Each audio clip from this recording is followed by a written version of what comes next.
Est-ce la faute du Futuroscope? Les hébergements de courte durée sur la plateforme Airbnb sont dans la ligne de mire du maire de Jaunet-Marigny.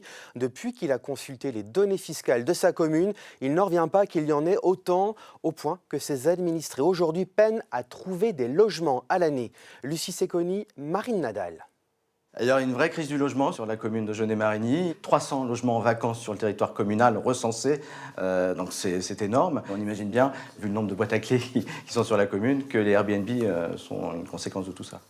Étudiants, saisonniers ou simplement des familles peineraient à trouver un logement à l'année dans cette commune de 8000 habitants. La faute de la plateforme Airbnb ou plutôt des propriétaires, selon le maire. Il vient d'augmenter la taxe d'habitation sur logements vacants mais veut encore durcir le ton. Déjà, il faut aller plus loin dans la fiscalité.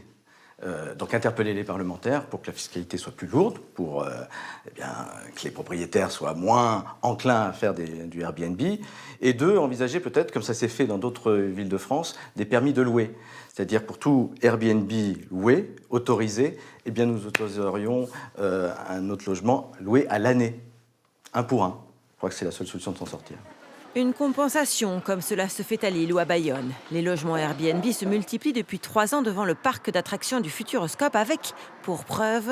Écoutez, cette résidence qui est face au lycée pilote et au parc était avant réservée aux étudiants. Et aujourd'hui, 90% de cet immeuble est réservé au Airbnb. Les boîtes à clés fleurissent, forcément. À moins de 100 € la nuit, c'est tout bénef pour les propriétaires, mais également pour les touristes. On a cherché des hôtels, mais il n'y en avait pas beaucoup d'options et c'était beaucoup plus cher. Alors pour nous, c'est important. Importante également pour cette conciergerie qui gère 44 biens et juste cette mesure discriminatoire. On a 50% de monopropriétaires et 50% justement d'investisseurs un petit peu plus professionnels qui, eux, pourraient se permettre de continuer. Mais ça serait justement favoriser les gros au dépit en fait de Monsieur Tout-le-Monde.